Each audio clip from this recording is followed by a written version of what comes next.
And the fact that you can put a Neuralink in somebody's brain and connect them to that satellite, you can already see the process and the plan of transhumanism. So all of this is not something we have got to wait 100 years for. I truly believe that, 2030 is a designated time for a lot of things. And there are a lot of people questioning the fact that Jesus was 33 years old when he passed. And we've always said 4,000 years before, 2,000 years after, 6,000 years. There's always been this possibility that something would happen, just based on that kind of thing. And so I think it's interesting that the push for the Great Reset of humanity and the Fourth Industrial Revolution that we are looking at being promoted, and it is being promoted. World Health Organization, World Economic Forum, you've got the main people who are the main, what I would say, we've used words like Illuminati, we've used people who are internationalists, and there's all kinds of different names for those people. They all have an agenda. And it is a world agenda in which you're going back to like the Tower of Babel,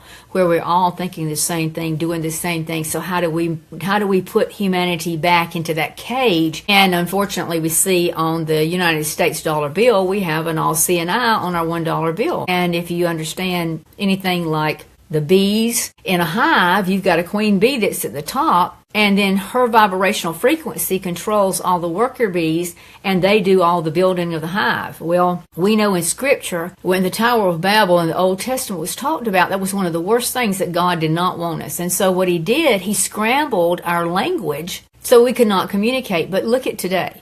We can communicate with anybody in real time because we have computers and AI that will talk to us and talk back in our languages. So we are, again, at a point of being totally controlled. And with all of that said, I can't see us having to, another 10 years. I think we are very close to midnight. And most of the doomsday, persona and things that talked about like that, and people who study this, they'll tell you, we're like a minute before midnight, 30 seconds before midnight. So I really think that we are that close, because never in our history have we ever been to the point that we could all be made to use our biological DNA to be able to access things like healthcare, our money, buy, sell, and trade.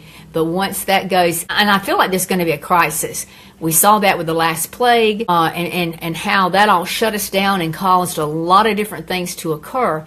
But I think that was just kind of a beginning to find out how much will we go along with. How much will we take for granted because we're so afraid we're going to die. And Satan knows that. And so the game is, how can I make you give in to whatever it is? Because you've got to eat. You've got to have things for your children. You've got to get your money. So it's going to be a point where you've got to make a choice. And it's going to be a choice of life or death. And he knows that most people want to live, so they'll go along with his ultimate plan to make you believe you can live forever as a transhuman. And we're close to that. We're very close to that.